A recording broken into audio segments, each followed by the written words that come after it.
bawa kat belakang sama sekali. Tolong kat adik saya. Panggil. Kan adik sudah mau panggil. Tenang, adik saya mau pingsan. Mana adik Sini. Kenapa dengan dia? Dia sakit dada. Dia sakit dada. Okey. Dia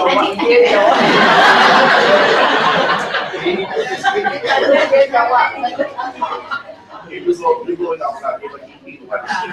So the patient was breathless, bukan nak pingsan. Breathless and tengah pegang dada. She didn't say she was having chest pain. She was just holding her chest. Dia pegang dada and she was breathless. The first session, I also introduce myself. Cik sakit bagaimana? Saya Amin. Kamu sakit bagaimana?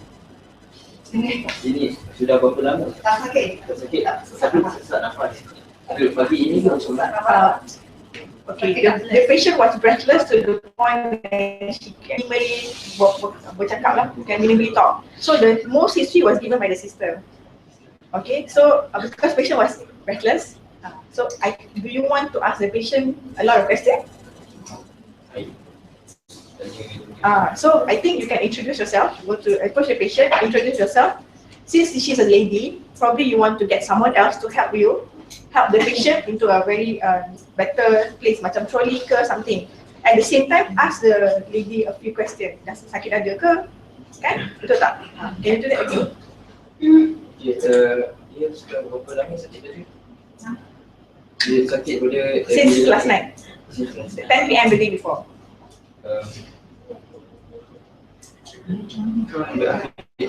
Dia apikan Awak lah yang awak lebih panggil kawan.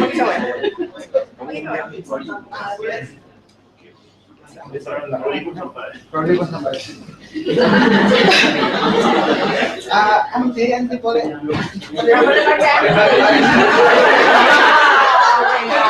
Okay. Just hold on for me.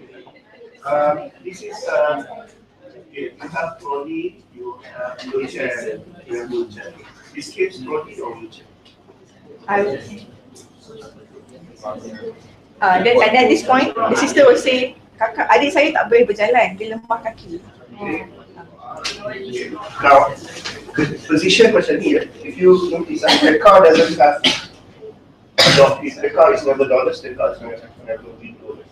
So, one side, sitting the back of the seat. Bila you buka, it's still like that. The movement daripada position dia. Boleh. Nak demonstrate. Position dia. Kalau patient duduk, still comfortable on wheelchair, is kind of different. Saya just demonstrate. Adik. Dan dia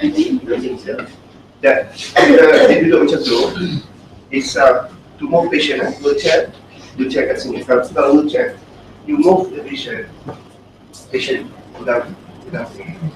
Then this you boleh angkat kat sini. And then you can move. And then duduk kan, duduk. That is wheelchair. Tapi kalau macam yang kita cakap, kalau patient tak boleh, you're gonna move patient, position situ. And then someone masuk from the other end. And here, and dia boleh move 1, 2, 3, 1, 2, 3. So angkat dekat. And I will be holding this. Cuma right. Cuma kaki.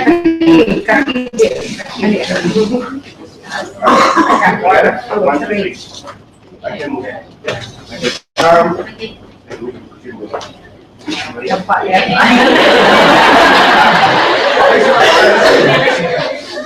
Now, this is not in the textbook, tapi do you think this encounter is very important to show how efficient, how much you care about the patient? Yang saya tahu, ramai orang panik bila nak move patient daripada kereta, buka macam mana?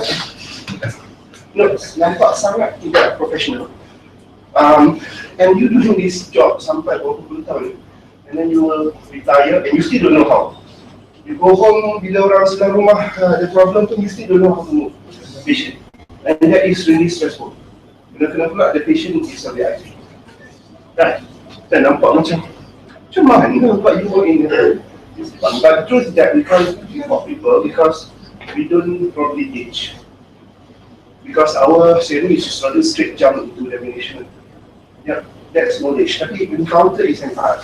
Kalau you're not good with that, you lose patient. Patient is not going to complain. They don't even know you don't know anything about the case. They won't complain that you don't know anything about the case. They will complain the encounter recently. They will complain about you. Dia tak bawa trolley pun. Saya seorang-seorang pergi cari trolley. Saya dah seorang-seorang pergi beritahu. And then, dalam muka dekat counter triage tu. Okay, dia orang begini kan, buat susah hati sikit.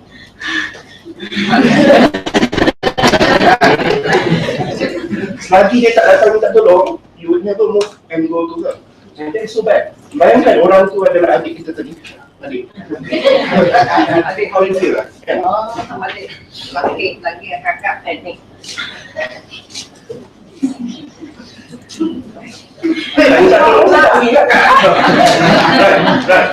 Faham kan? The message is that, satu is that your body language tells a lot of things.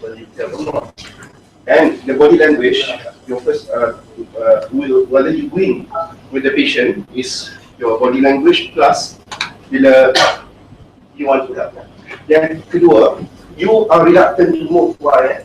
Because you know, I tak tahu nak kat patient ni. And that also becomes like, kalau boleh lah, tak nak. Betul.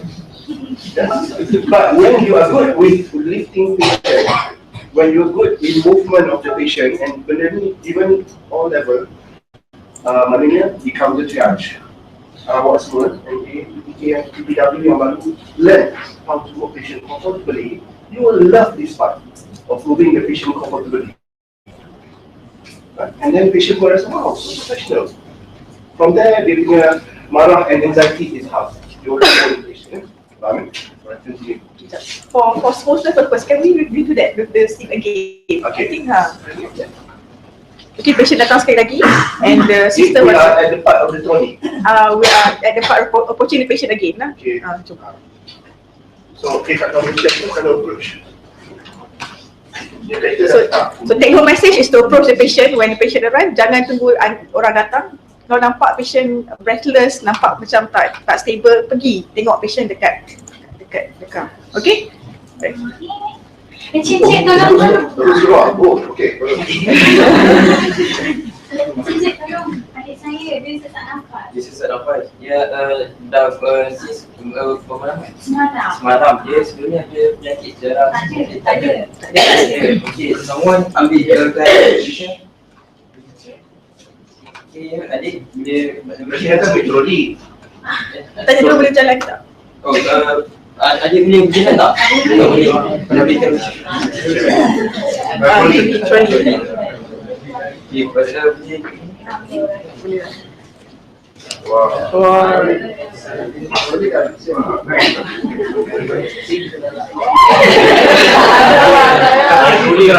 gerakkan wheelchair. Kalau trolley macam tadi, you have to find dua orang minimum. Satu di dalam kereta, satu kat luar. Training ada ajar kan? Ya, training tak? You are the training. Yes. No. How do she forget? For starters, for NA, I don't know. saya pergi satu macam sure. No, they are taught how to shape patient. How about the DK? Okay, that's good.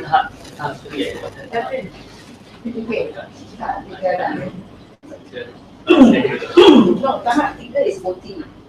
Tahap 1 and 2 at least. Tahap 3 is multi. That's good. Tapi practice, if you learn, kalau you tak practice dulu, we want it to be like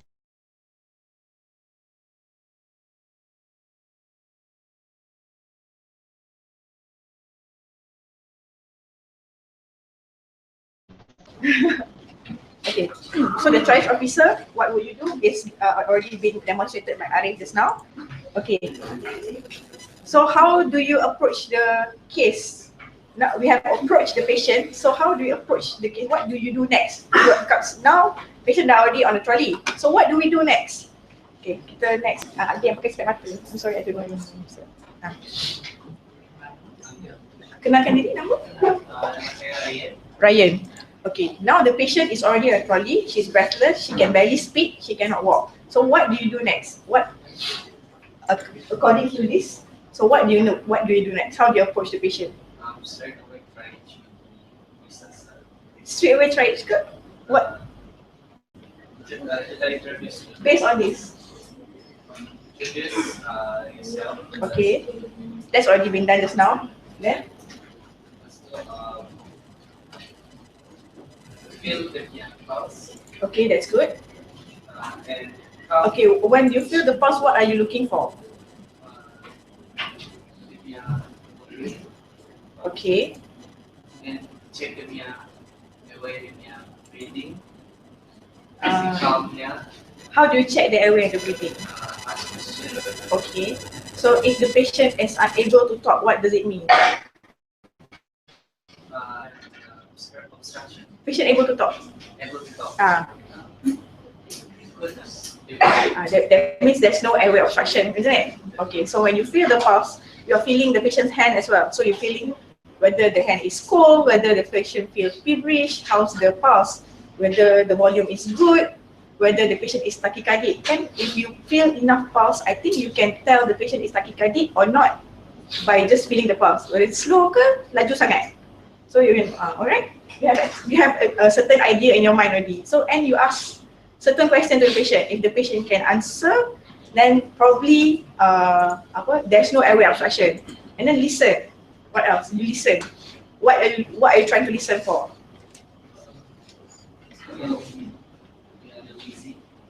Using lagi.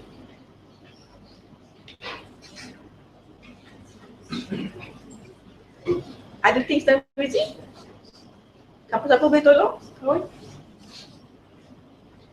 You can listen for stridor if you are thinking of, because now the only complaint that you have is airway obstruction, and she's a fairly young lady. Okay. Alright. So what goes through your mind at the moment? Because you cannot just say, oh, breathless, okay, hantar zone. So what you have to have a certain set of differential dalam kepala dah kan. Oh, probably patient ni ada asthma kot, patient ni ada narcolepsy kot. So what goes to your mind? What are the differentials? Can you list down the differential that goes through your mind at the moment? So your question later, because that's why we say focus, history and interpretation. Focus history because we have a set of differential dalam kepala tu. What are the qualification? Okay, but hypervan would be later. Yang tu paling belakang sekali. Okay. Anyone else like to help? Yang tengah tunggang lagu tu. Kenalkan diri juga dulu. Jamal. Jamal, okay. Differential diagnosis. Yang paling common, apa yang common? Patient breathless, perempuan young. So apa yang common? Asma lagi? Asma dia. Lagi? Patient macam ni. Lagi? Patient macam ni.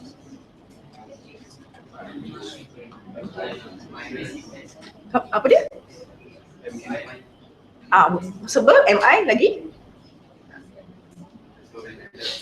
Hyperventilation. Okay, hyperventilation is after you rule out everything, dah 20 minit, that's the last thing that you have to think about. Semua bila yang lain semua negatif. So don't think of that first. Especially 46-year-old lady. Jangan fikir pasal hyperventilation dulu. Okay, what else?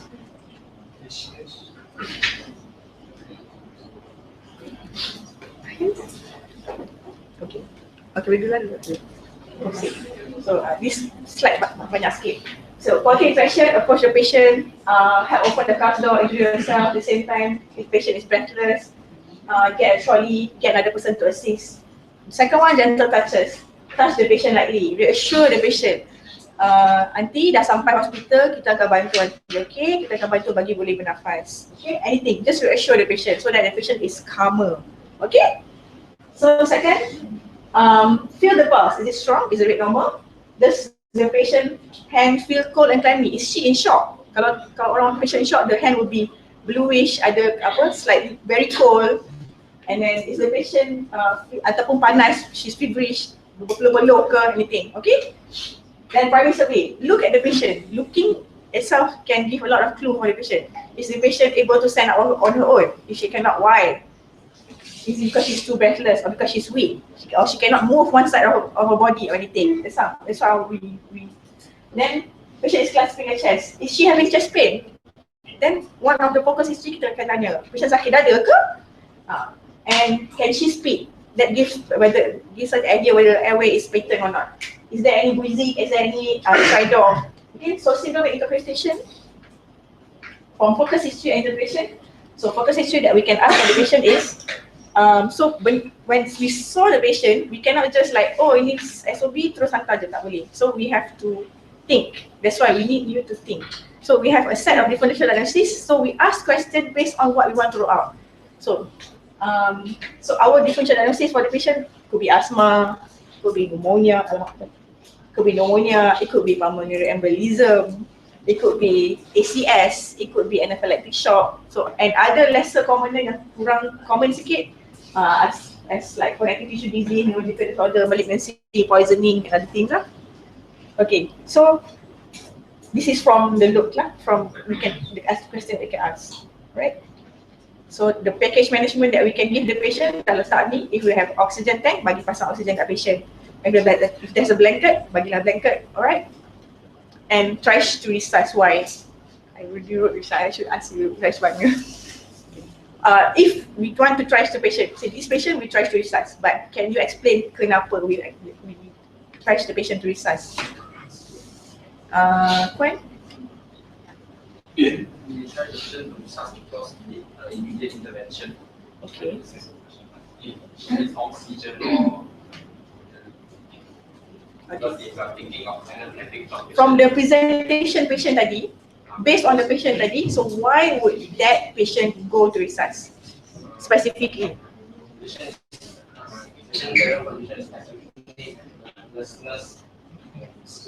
She's unable to speak.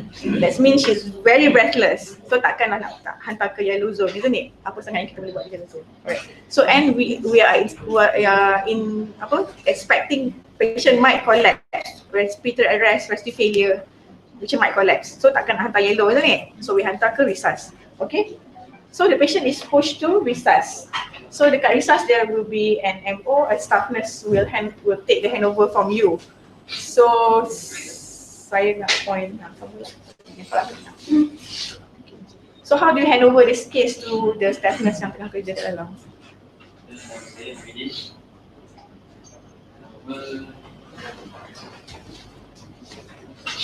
Kalau dah handle dah staff nurse, dah patient.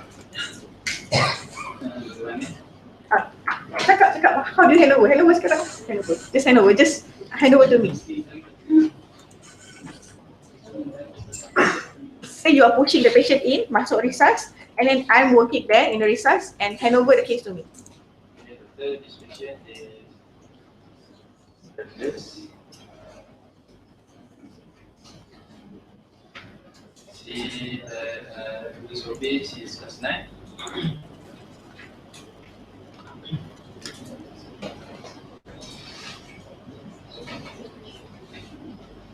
Okay, you can just say tadi we have patient has no chest pain, SOB started acute, and then you can ask her tadi masa patient datang ada asthma ke tak, and things. Okay, patient tak ada history of asthma, patient has no fever, pulse is still palpable, but patient unable to speak because she's very breathless. Okay, alright. Okay, dekat resuscitate, in resuscitate, the secondary survey start with working diagnosis, history and examination and investigation. Okay. Ajak. So she's the one working in resuscitate. Okay, how do we approach this patient? For this patient, when the patient to the resuscitate, first we look at the airways. We look at the airways. You can ask me question, I will answer. She can speak. Patient cannot speak. She cannot speak. She can speak certain words, but she was very breathless. No, there's no dirty breathing. So, what Respiratory 34, 36. So, the nurses will keep the vital signs, the blood pressure, heart rate. Blood pressure will be 170 over 100. 170. Over 100. 170 over 100. What about the heart rate? 117, 120. Heart rate, 170. Okay, then put on that monitor, coming to take temperature. Okay, and I will listen to the lung. Whether you give the supportive oxygen, like use a high mask. What is O2 of this patient? Under room air was 88. 88. So I will give, okay, I will listen to the lung. Is there any Lungs is clear. lungs is clear? Equal energy. Okay, and then to order for the ECG, whether you give a high flow mask for this patient. ECG will be sinus tachycardia. Okay, and then the GCS of this patient. GCS is full. Then with the But the B component will be less because she cannot speak. But she's orientated. then we do the physical examinations, the pupils, listen to the listen to the lung, CBS examination, and then do abdomen neurological. CBS is low rhythm, no murmur. What about the neurology? Power, at first she was unable to follow command. She can follow command, okay, but power will be 5 over 5 like this. Oh, okay. Then after the high flow mask, how to execute? SPO to improve to 100, but she's still breathless. Okay. At this point, I would like to order non-invasive. I think you forget one question. You didn't ask the further history regarding the patient. How the history of presenting complaint. Is it complete? Okay, I will ask the sisters. Okay, what happened actually? When's the last time that this? Alright, so this is the further history for the patient. So the further history of the patient, shortness of breath since 10 p.m. the night before with chest tightness, but it's not pain. It's progressively worsening. Patient is afebrile. There was no cough, and there's no wheezing as well. No underlying history of asthma. Non-smoker. She was complaining there's a bit of dysphagia, unable to swallow both fluid and solids since the past 1 day. And change of voice since the past 1 day as well. Blurring of vision, also 1 day. Generalized body weakness, progressively started 1 month ago, but still able to ambulate initially, but since 1 day ago, unable to ambulate at all because of weakness. But when we test the power is 5 over 5. Patient never been admitted before. Patient has never been admitted before, and she claims she gets tired easily when she walks. Previously in the past 1 month, when she walks, short period, and she will get very tired and she has to rest. But her her body always recovers after resting. Okay, this is the mycia. Okay, so at this moment, what is your differential at the back of your mind? Okay, for the history, first, I will go out the common one first. Yes. 2 yes. True. Second, jejunal electrolyte imbalance. Unable to swallow both. So, is there any history of energy reaction? Minimum and energy change of voice. And that could be is a nice condition. Okay. So she has history of 3 days ago, and she is still having diarrhea currently. So examination as is ready. So the vital sign is as such. The ABG shows some point of respiratory acidosis, with I think a mix of both respiratory but more on the respiratory component. So, water and respiratory.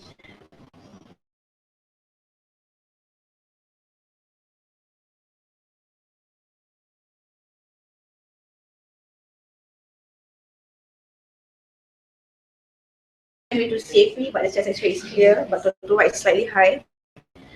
Hypokalemic cardiac paralysis secondary to AGE, probably she's been losing a lot of potassium from the AGE.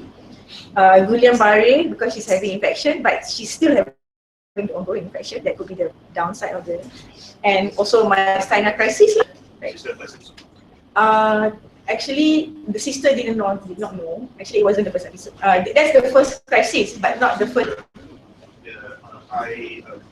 She has no coronary vision in the past. This is the first episode of coronary vision. But she has actually have this witness, and she has been seeing the doctor for the witness and already been investigated for myasthenia gravis, but she had never had a crisis before.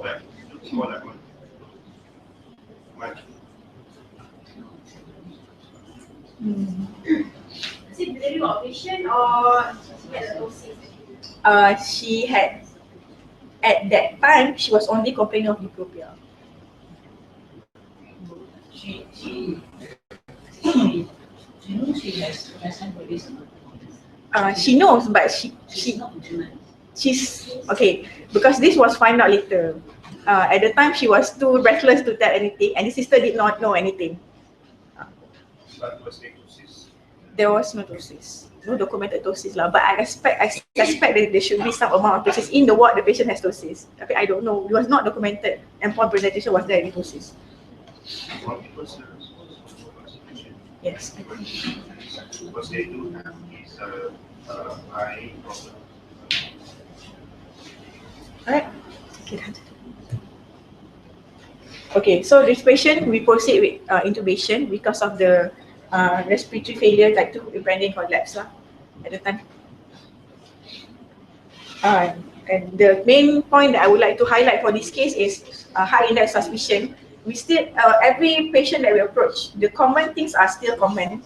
But in this patient, because the lungs did not give us any, there's no other signs other than the breathlessness. There was no, the lungs are clear and we are good. There was no rhonchi, no crepitations. The heart is also normal, the ECG are normal. So we might be baffled as to what the diagnosis could be.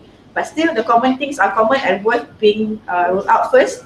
And after we rule out all the common things, baru we start thinking all the other things that patient might have. Okay, so this patient needs early referral to neuromedical and NS team. This position, she went actually end up in ICU, was seen by the neuromedical, and the diagnosis was myasthenia crisis. She was started on prednisolone and she was given for her anticholinergic drugs, and also eventually was started on IVIG as well. Okay, so I will go briefly about myasthenia gravis. It's an autoimmune neuromuscular disease caused by fluctuating muscle weakness and fatigability. It's progressive, but it's fluctuant.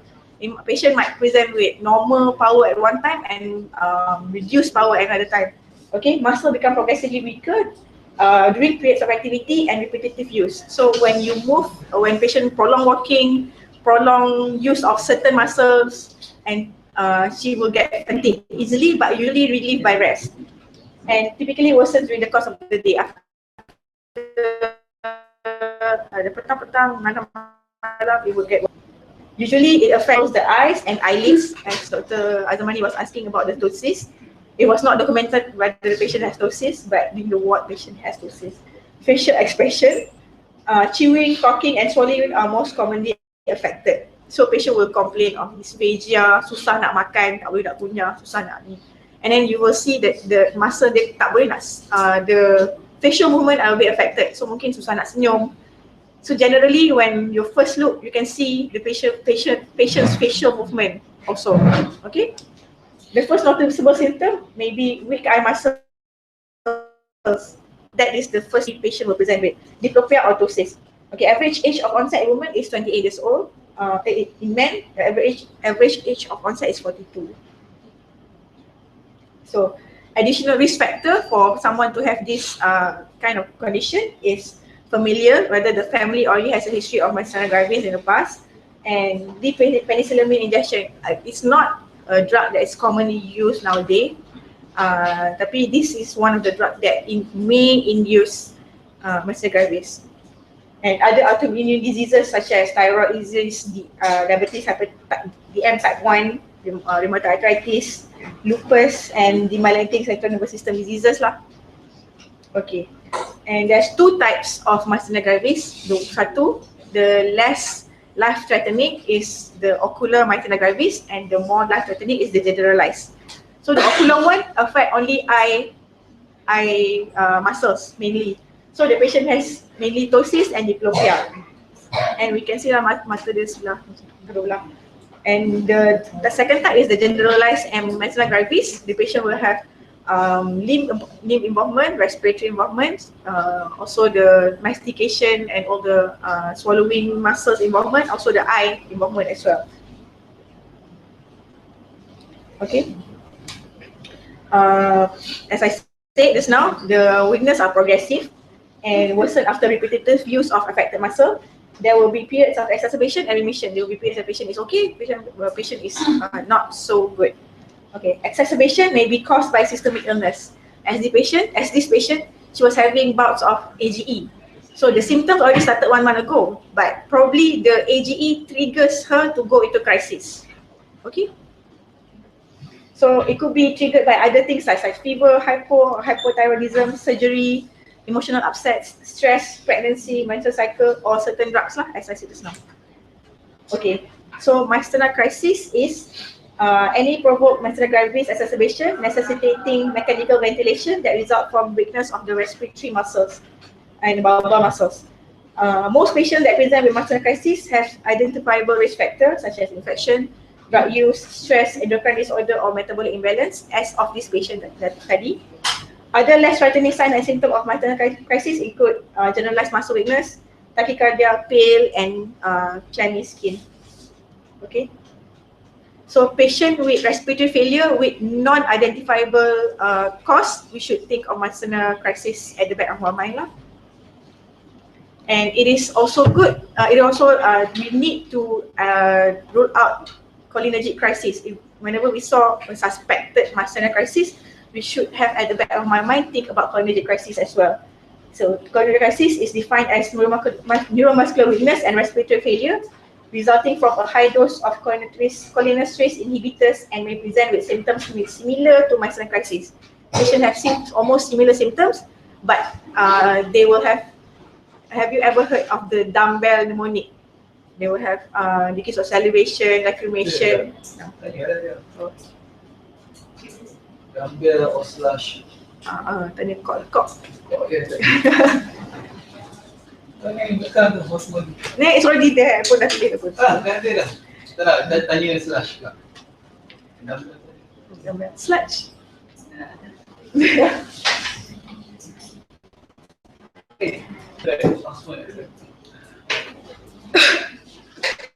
Saleh, apa itu dumbbell dia dah tahu kan? Mnemonic for the paresis urina, mnemonic for cholinergic.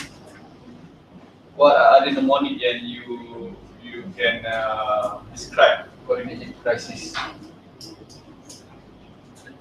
So I give a clue. Slush, SLUDGE.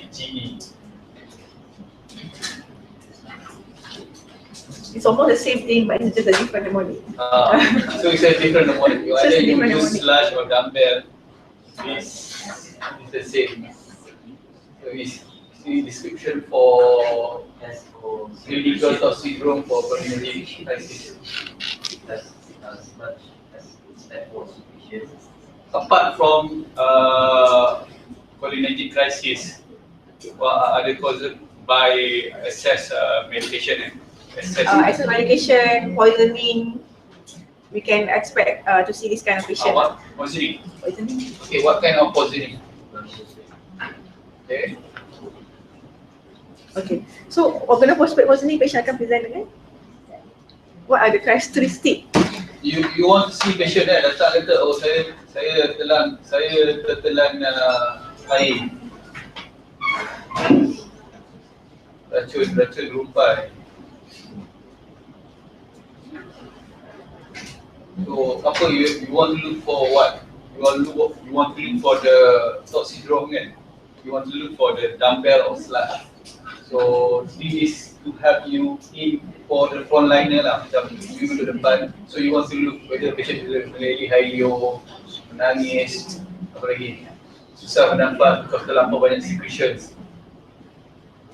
So you can look at the patient's eye shine a torchlight and see whether the pupil is constricted or dilated. Otherwise, you can see patient kalau memang dah tak boleh control, you can control the bowel, you can control the urine. So patient can pass urine that, just urination or passing bowel motion. And then you can check patient whether patient is bradycardic. They will vomit in front of you because of the over secretion. So important in the morning. So basically characteristic dia, patient with coronary crisis, they will come, patient will have fluids came out of all of the orifices lah. Semua tempat yang boleh keluar fluid, dia akan keluar fluid. Again, how you differentiate between cholinergic and myasthenic? Okay, sludge will be salivation, air liur keluar, lacrimation, air mata keluar, urination, air kencing keluar, D, diaphoresis, air peluh keluar, GI, diarrhea, E not emesis, emesis muntah, E is emesis muntah, so SLUDGE, semua, daripada semua tempat yang boleh keluar air akan keluar air, so that is a sign of cholinergic crisis, but patient will be bradycardic. Okay, so this is how we differentiate myasthenic and cholinergic crisis. In myasthenic crisis, patient will have tachycardia. In cholinergic crisis, patient will be bradycardic. Muscles in myasthenic crisis will be flaccid. Tapi in cholinergic crisis, they will be flaccid, lembik. Flaccid tu very hypotonic. And fasciculation, there will be fasciculation also. Individual muscle movement, tiba-tiba macam tu. First size in myasthenic crisis will be normal or large, but mostly it's normal. But in cholinergic crisis, it will be constricted. And skin in myasthenic crisis, it will be pale and cool. But in cholinergic crisis, they will be warm and will be big and warm because the vessels are dilated. And GI, they will be in myasthenic crisis, no change. In cholinergic crisis, there will be diarrhea and cramps and secretion, no secretion. In cholinergic crisis, there will be secretion everywhere. Okay. So there have also been reported of cases of myasthenic crisis that presented with respiratory failure alone. So no eye involvement and no muscle body weakness. And it could be easily misdiagnosed as other conditions like PE and other things lah. And that's, I said, high index of suspicion. Okay. Many drugs are used in the treatment of other conditions that may exacerbate myasthenia gravis. The commonest antibiotics such as azithromycin, erythromycin, Genta, vancomycin, all these are commonly used drugs. So if patient have myasthenia gravis, underlying myasthenia gravis, ataupun undiagnosed but have been having symptoms for quite some time and they've been taking this, suddenly they took this medication for whatever reasons, it might trigger the myasthenia gravis into a crisis. Okay, some other antibiotics such as ciprofloxacin and beta blockers such as propranolol, calcium channel blocker such as calcium channel blocker, and laxative, antacids, magnesium sulfate. Okay, these are quite commonly used drugs.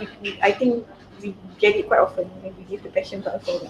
And certain neuromuscular blocking agents such as succinylcholine are not encouraged to be used in patient with myasthenia crisis. So if patient collapse and we want to intubate the patient, actually there's no contraindication per se, tapi it might worsen the patient by blocking the anticholinesterase, so it might worsen the patient's symptoms. So no, we do not want to give. So patients usually give Roku, Rhodium or other things like non-depolarization agent.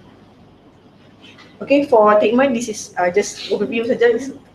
So approach still ABC, stabilize the airway, make sure the breathing is there, circulation is there. We stabilize all the ABC, and then the definitive management is still up to the primary team lah, medical. So usually the treatment will be IVIG or plasma exchange, and there's mestinol or pyridostigmine and steroids to suppress the immune system.